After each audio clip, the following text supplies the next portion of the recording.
ကျွန်တော်တို့အားလုံးကိုယ်ပိုင်ကွန်ပျူတာတွေဖုန်းတွေပိုင်ဆိုင်မှုမရှိတဲ့အချိန်တုန်းကကွန်ပျူတာဆိုင်မှာတွားပြီးတော့အလူရ300တဲ့ application လေးတစ်ခုရှိပါတယ်အဲ့ဒါတော့ Skype ဖြစ်ပါတယ်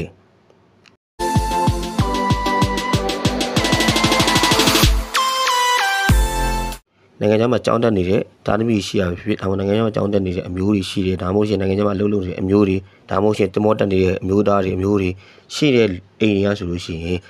ကွန်ပျူတာဆိုင်ကိုတွားပြီးတော့ကျွန်တော်တို့ဂိမ်းဆော့တဲ့ကျွန်တော်တို့လူတွေနဲ့လူရဲ့ကွန်ပျူတာကိုလူပြီးတော့လုတ်တာရှိတယ်အဲ့လားပါလဲ Skype နဲ့ဖုန်းခေါ်တာလူတိုင်းလုပ်ဖို့တဲ့ကိစ္စပါ Skype နဲ့ဖုန်းခေါ်တယ်ဆိုတာ Skype နဲ့ပြောတယ်ဘက်ကိုလည်း Skype နဲ့ပြောတယ်သူကပထမဦးဆုံးဗီဒီယိုကောခေါ်လို့ရတဲ့ application ပေါ့နော်ကမ္ဘာမှာပထမဆုံးဗီဒီယိုကောခေါ်ခွင့်ရှိတဲ့စားပစ်ပြီးတဲ့ phone application တခုပေါ့နော်အခုက Skype နဲ့ပြောတယ် Skype နဲ့ပြောကြတယ်သူကလူရပဲပြောတယ်ကောင်းရှင်ကျွန်တော်တို့တော့မှအမြင်ကတော့ဒီ Skype ပြောတဲ့လူတွေကဂိမ်းဆော့ရဲ့ဒီကွန်ပျူတာဆိုင်မှာဆိုရင်ပို့ပြီးတော့များတယ်ပေါ့နော်လူရတွေဖြစ်ကြတယ်ကွန်ပျူတာတော့လူကြတဲ့ Skype ကထင်တော့ခစ်စားခဲ့တယ်ပေါ့နော်အဲတဖြည်းဖြည်းနဲ့သူက Skype ကတဖြည်းဖြည်းနဲ့ခစ်စားလာပြီးတော့နောက်ပိုင်းမှာတော့သူ့ရဲ့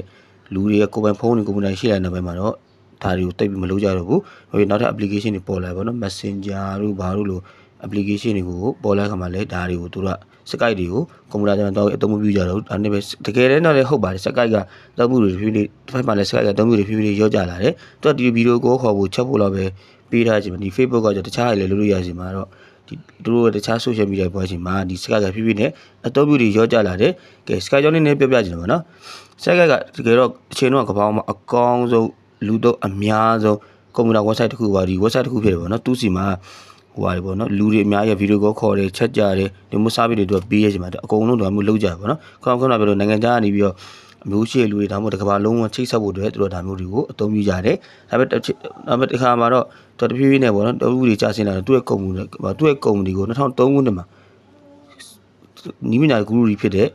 ဟိုရောင်းလိုက်တယ် Microsoft ရောင်းလိုက်ပေါ့နော် Microsoft ကို 8.5 billion လောက်နဲ့တော့ရောင်းလိုက်တယ်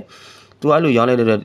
ပို့ရောသူချင်းမကောင်းတော့ Microsoft ရောင်းလိုက်တယ်ဒါပေမဲ့ Microsoft လက်အောက်မှာလေဒီကောင်က Microsoft သူ့ရဲ့ Windows ဘက်ကထွက်လာတဲ့ application နဲ့ပေါင်းဆက်ပြီးဒီ Skype ကိုဈေးကွက်တင်ဖို့လုပ်တယ်ပေါ့ဒါပေမဲ့ဈေးကွက်တင်နိုင်လားမတင်နိုင်လားမသိဘူးပေါ့နော်ဖြည်းဖြည်းနဲ့ Skype ကလည်းဟိုဖြည်းဖြည်းနဲ့ဆုံးမြုပ်သွားတယ်ပေါ့နော်လူတွေသုံးနေနေတာလေဒီကြားထဲသူတို့ဗိုင်ဘက်ပြီး Viber တို့ Line တို့လိုတခြားတော့ application တွေလည်းအများကြီးပေါ်လာတယ်တကယ်တမ်းကျတော့ Skype ကနောက်ပိုင်းမှာအသုံးပြုလို့နေသွားတယ်ပေါ့နော်ဒီ Skype နဲ့ဆိုလို့ရှိရင်အခုဆို Viber အသုံးပြုတော့ပုံများအောင်မတင်